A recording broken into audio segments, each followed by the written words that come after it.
मित्रों, मैं आपका दोस्त संजय कुमार आप सभी का संजय केम ट्यूटोरियल्स में स्वागत करता हूं। हम लोग देख रहे हैं क्लास 11th के केमिकल इक्विलिब्रियम चैप्टर को, जो कि आज का लेक्चर नंबर कौन सा होने वाला है, 2 नंबर लेक्चर को आज हम लोग देखने वाले।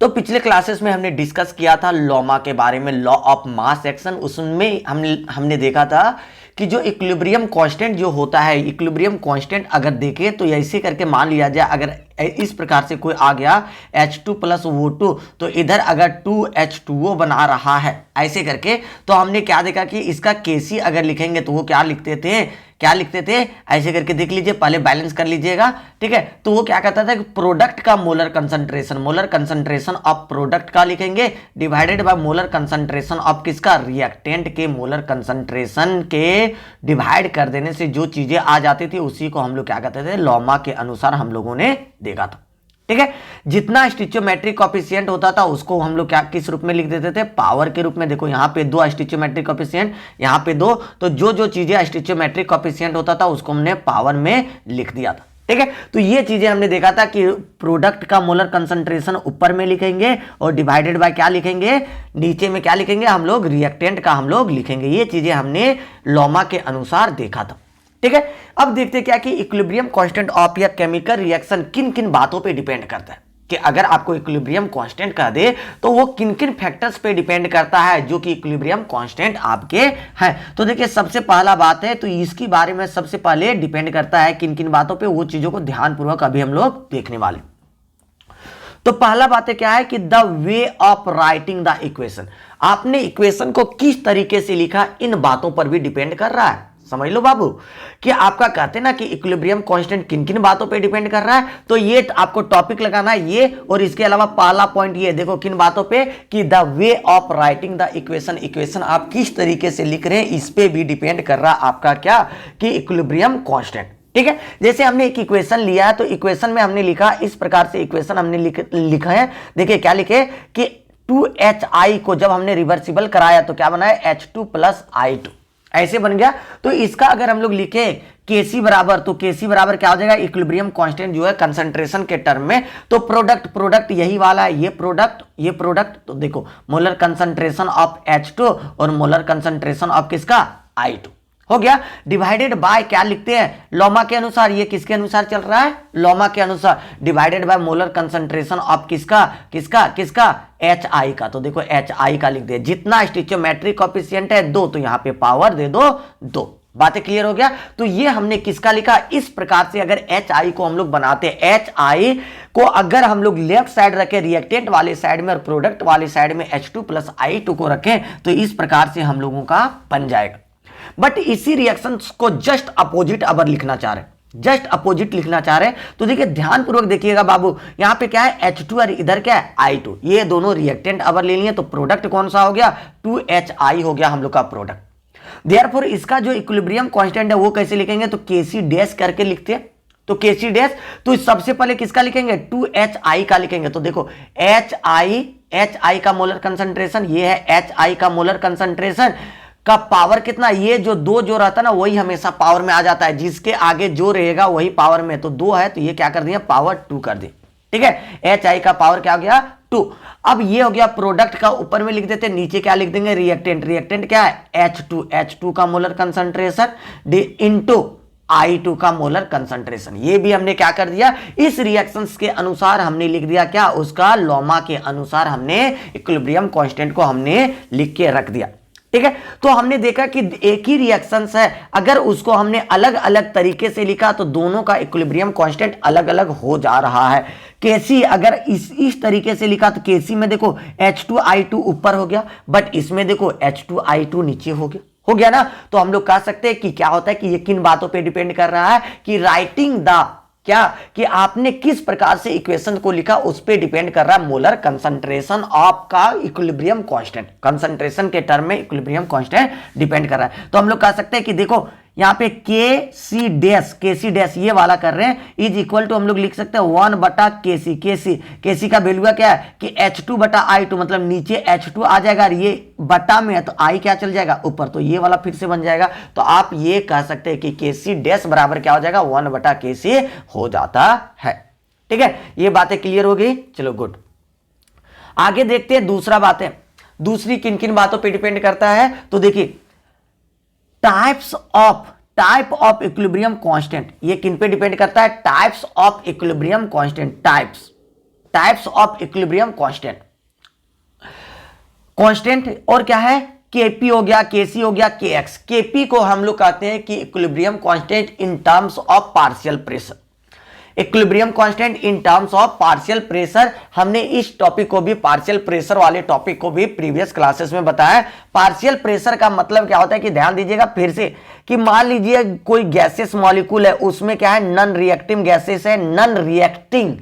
एक दूसरे से रिएक्ट करने वाले गैसेस नहीं है। तो मान लिया जाए हाइड्रोजन है, मान लेते कि ऑक्सीजन है, हाइड्रोजन ऑक्सीजन, तो इसका जो स्पेशल जो इसका जो प्रेशर होगा ना, हाइड्रोजन के कारण जो प्रेशर होगा तो इसको कहते हैं इसका पार्शियल प्रेशर, ऑक्सीजन के कारण जो प्रेशर है वो ऑक्सीजन का पार्शियल प्रेशर, और टोटल इसका पूरे का जो प्रेशर है उसको हम लोग क्या कहेंगे, टोटल प्रेशर कहते हैं। ठीक है, पार्शियल प्रेशर का मतलब हो जाता है किसी स्पेशल का अपना जो प्रेशर होता है पूरे सॉल्यूशन में, उसका प्रेशर को हम लोग क्या कहते हैं, पार्शियल प्रेशर कहते हैं। और टोटल जोड़ देंगे, सबको जोड़ देते हैं आपस में, उसके बाद जो बन जाता है वो क्या हो गया, हम लोग का टोटल पार्शियल प्रेशर या टोटल प्रेशर वो हो जाता है। पार्शियल प्रेशर का टोटल प्रेशर वो हो जाता है। ठीक है, तो ये चीजें हमने देख ली है। आगे हम लोग समझने का प्रयास करते हैं कि किस प्रकार से और भी चीजें होती है, नोट करते जाना है। ठीक है, देखिए ध्यान दीजिए, केसी में हैव डिफरेंट वैल्यूज, केपी बराबर हो गया क्या, कि equilibrium constant in the terms of partial pressure, KC बराबर equilibrium constant in terms of molar concentration के टर्म में, और केएक्स का मतलब क्या हो रहा है, इक्विलिब्रियम कांस्टेंट है लेकिन किस टर्म में, किस टर्म में, मोल फ्रैक्शन के टर्म में। ठीक है, क्या कहता है कि सभी का वैल्यू क्या होगा, डिफरेंट होगा फॉर सेम रिवर्सिबल रिएक्शन। एक ही रिएक्शन अगर ले रहे हैं तो उसके लिए अगर हम लोग चेक करें तो सबका अपना अपना वैल्यू, केपी का अलग वैल्यू, केसी का अलग वैल्यू और केएक्स का क्या होगा, अलग अलग वैल्यू हो जाएगा। ठीक है, तो ये बातें हम लोग चेक कर लिए। नेक्स्ट वन, पॉइंट नंबर 3, तीसरी बातें क्या कर रहा है, स्टिचियोमेट्रिक रिप्रेजेंटेशन ऑफ द रिएक्शन। अब क्या कहता है, स्टिचियोमेट्रिक रिप्रेजेंटेशन। अगर आपने स्टिचियोमेट्रिक रिप्रेजेंटेशन का मतलब हो रहा है कि जैसे आपने रिप्रेजेंट किया, यहां पे आपने कितना दे रखा है, ये वाला ये वाला ये वाला, देखो यहां 3 हो गया, यहां क्या हो गया 2, जो ये आ रहा है ना, ये इसके आगे कुछ नहीं तो 1 है, तो ये किस प्रकार से आपने रिप्रेजेंट किया, बट्टा में करके किया या 3 गुना 2 गुना किया या कैसे किया, तो इन बातों पर भी इसका इक्विलिब्रियम कांस्टेंट डिपेंड कर रहा है। ठीक है, जैसे इसका इक्विलिब्रियम कांस्टेंट हम लिख रहे हैं तो देखो यहां पे क्या हो रहा है कि प्रोडक्ट वाली साइड तो NH3 कितने बार इक्विलिब्रियम कांस्टेंट कितना है, 2 गुना है, रेड वाला 2 गुना, तो यहां पावर हमने क्या दे दिया, 2 गुना। ठीक है, अब इसके नीचे रिएक्टेंट किसका, N2 का, N2 दे दिए, यहां क्या H2 दे दिए। ठीक है, H2 का पावर कितना हो जाएगा, 3, क्योंकि यहां स्टिचियोमेट्रिक कोएफिशिएंट कितना है, 3। तो समझ में आ रहा है ना, ध्यान दीजिएगा कि जो आपका रिएक्शंस में जो रिएक्टेंट और प्रोडक्ट के आगे जो आ जाता है ना, उसी को हम लोग क्या कहते हैं, स्टिचियोमेट्रिक। यही स्टिचियोमेट्रिक कोएफिशिएंट क्या होता है, पावर में आ जाता है। तो देखो यहां पे हम लोग का कितना है, 3, तो यहां पे कितना आ गया, 3 आ गया, यहां पे 2 है तो यहां पे कितना हो गया, 2, यहां पे कुछ नहीं मतलब 1 है तो 1 जैसा रह गया। ठीक है, तो ये डिपेंड कर रहा है कि आप जो स्टिचियोमेट्रिक रिएक्शन या रिप्रेजेंटेशन जो कर रहे हैं वो किस तरीके से कर रहे हैं, नॉर्मल फॉर्म में कर रहे हैं या इसको बट्टा में लिख रहे हैं, तो उन बातों पर भी डिपेंड करता है आपका क्या, केसी डिपेंड करता है। देखो सेम रिएक्शन है, इसको हमने ऐसे लिखा, और सेम रिएक्शन को देखो हमने बट्टा करके लिखा, इधर ना बैलेंस करके इधरे करें, तो इसको क्या चाहिए, 3/2 कर दिए, इसको 1/2 कर दिए। ठीक है, बैलेंस करने के लिए। ठीक है, क्योंकि हाइड्रोजन कितना चाहिए, 3 गो चाहिए, तो देखो 3/2 कर दिया, 2 में देखो 3/2 ऐसे 3/2 गुना 2 और 2 खत्म, H2 2 है ना, 2 खत्म, तो बच गया कितना, 3 ही चाहिए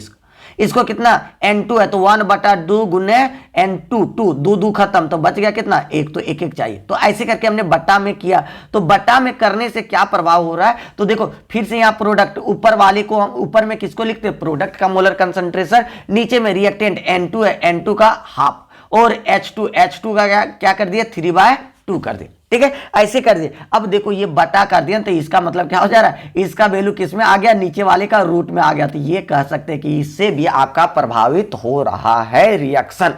ठीक है, आपका रिएक्शंस का इक्विलिब्रियम कांस्टेंट इन बातों पर भी डिपेंड करता है। तो बातें ध्यान देना बाबू, क्योंकि वहां पे क्वेश्चन पूछता है क्या कि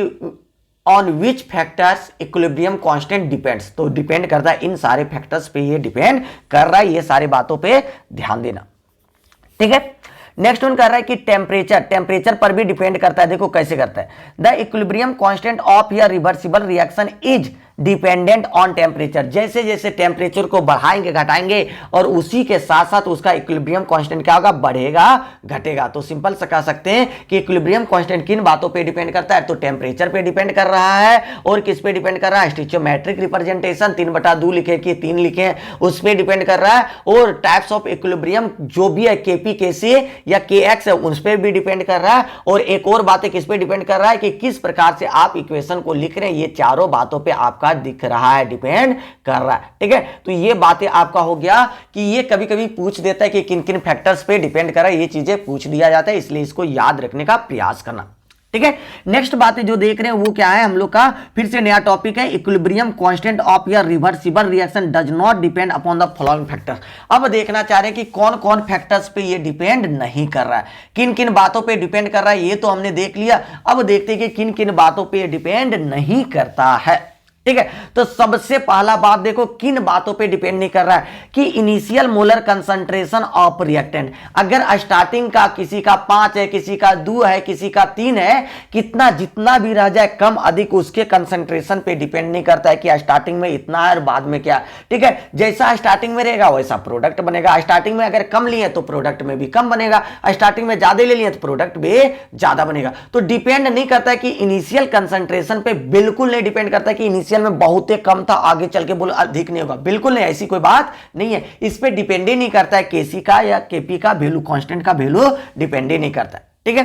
दूसरी बात है क्या क्या कर रहा है, किस पे नहीं डिपेंड करता है, the direction from which the equilibrium established, कि ये भी बातों पे नहीं डिपेंड करता है कि आपने इक्विलिब्रियम को कैसे एस्टेब्लिश किया, लेफ्ट से राइट ले जाने में, राइट से लेफ्ट में, मतलब फॉरवर्ड में एस्टेब्लिश किया कि बैकवर्ड में, यहां पे डिपेंड नहीं करता है। जैसे HI तो क्या लिख दें H2 + I2, अगर आपने H2 + I2 को करके इधर इक्विलिब्रियम करके HI लिखते तो वो सारी बातें भी दोनों सेम, यहाँ पे इक्विलिब्रियम कांस्टेंट पे ये चीजें डिपेंड नहीं कर रहा है कि किस वे से आपने यहाँ पे लिखा। द इक्विलिब्रियम कांस्टेंट ऑफ या above reaction will be the same whether it is started from H2 और I2, अगर हम लोग H2 और I2 से स्टार्ट कर रहे हैं तो ऊपर भी इसमें कोई फर्क नहीं पड़ेगा, अगर हमने 2HI से स्टार्ट किया तो H2 + I2 बन गया, मतलब ये दोनों तरफ से किसी भी तरीके से लिख दो, इस पे डिपेंड नहीं करता, कोई फर्क नहीं पड़ने वाला है।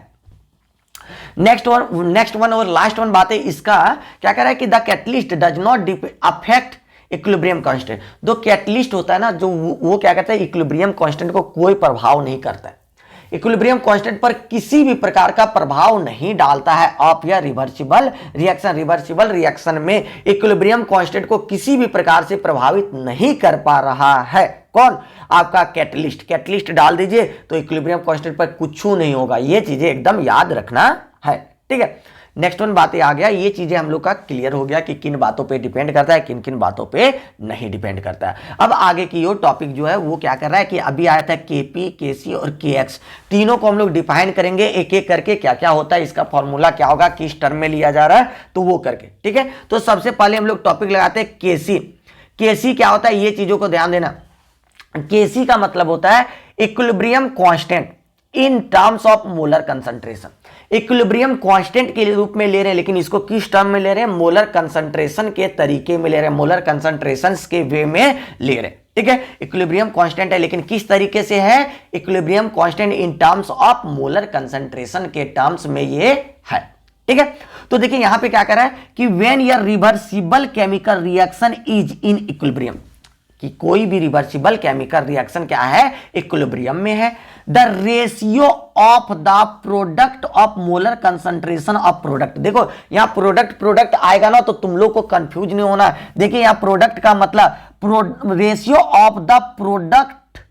Of the molar concentration of product. एक प्रोडक्ट का मतलब यहां पे क्या हो रहा है, गुना करना, ये क्या हो गया, गुना कर रहे हैं, क्या है कि ये गुना में है, किसका, प्रोडक्ट ऑफ प्रोडक्ट्स, ये किसका, इसका मतलब हो गया उत्पाद का क्या है, गुना।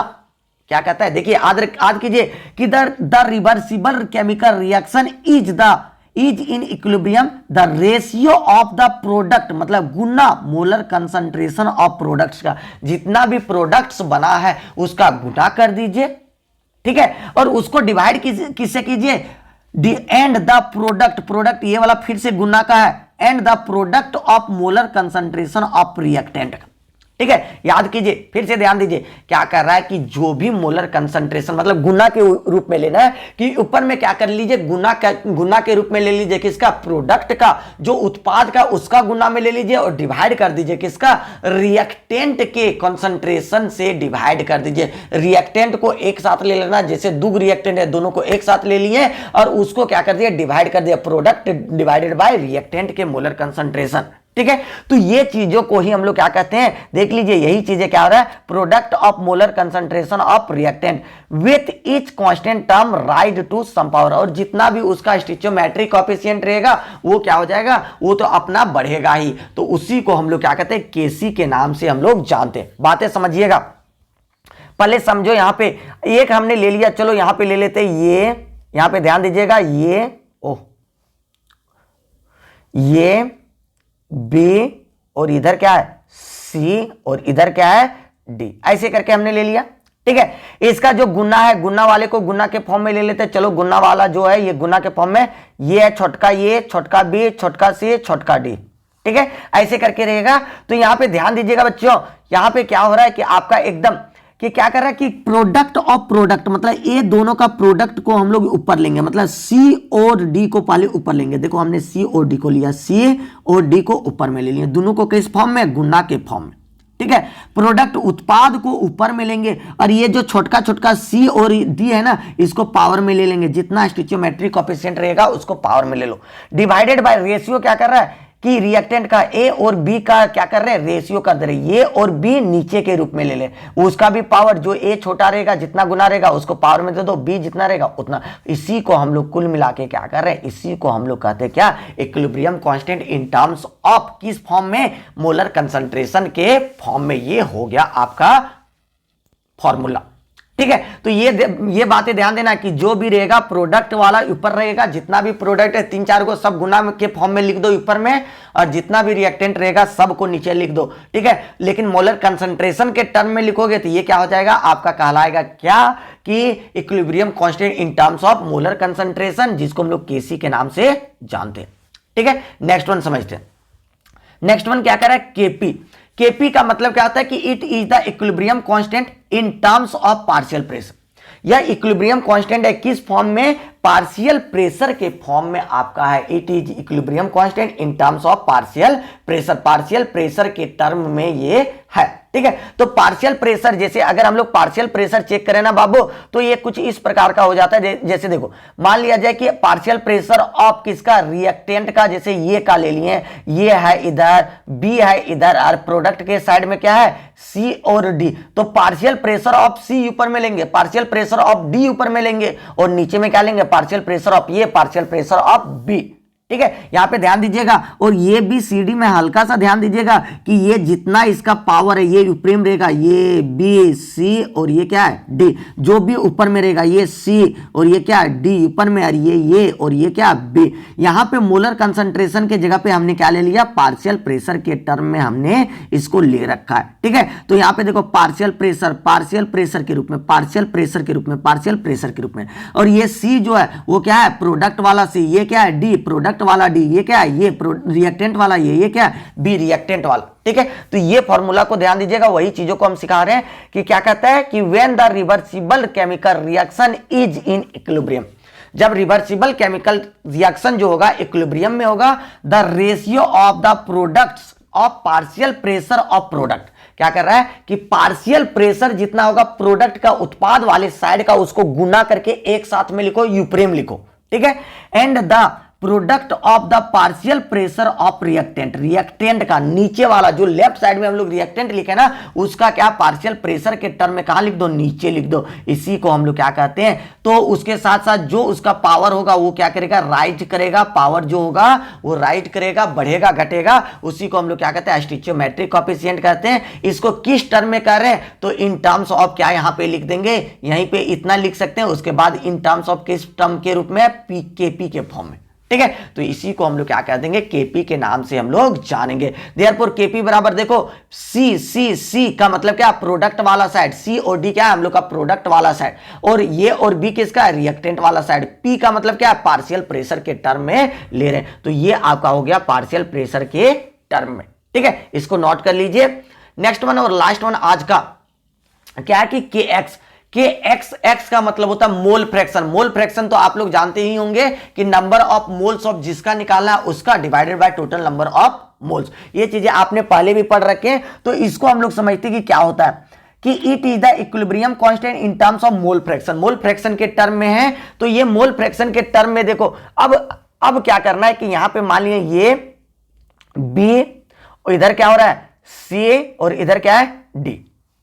ठीक है। यहां पे देख लीजिए इसका ये और इसका बी गुना है, इसका सी गुना है, इसका डी गुना, ठीक है। अब ये क्या लिखना चाह रहा है, अगर इसका हम लोग कहना चाहे कि इसको मोल फ्रैक्शन के टर्म में हम लोग लिखने की बात कर रहे हैं, तो इसका क्या लिखेंगे, एक्स किसका, सी का, बड़का सी प्रोडक्ट का, और ये सी क्या लिखेंगे, ऊपर में लिखेंगे, जो छोटका लिखेंगे ऊपर में, जो जितना गुना रहता है उसको ऊपर में लिख देते हैं। इसको लिखेंगे तो मोल फ्रैक्शन एक्स का मतलब मोल फ्रैक्शन है डी किसका, बड़का डी का, और ऊपर में क्या लिखेंगे, जितना पावर होगा वो। अब इसका क्या लिखेंगे, एक्स है, ऊपर नीचे क्या होगा बी, और ऊपर में क्या होगा बी, क्योंकि बी का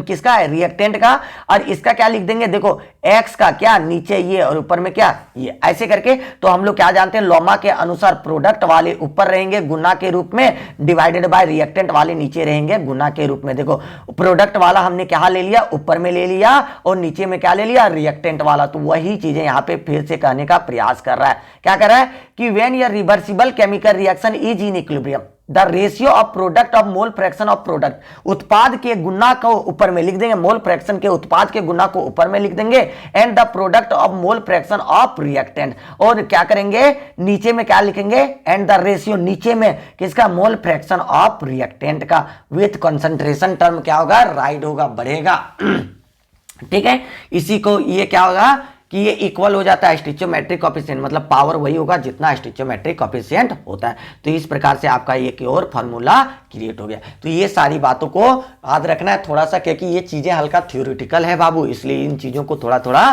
ध्यान दीजिएगा। फिर मिलते हैं नए दिन, सभी को बाय, गुड नाइट, जय हिंद, जय भारत, जय झारखंड।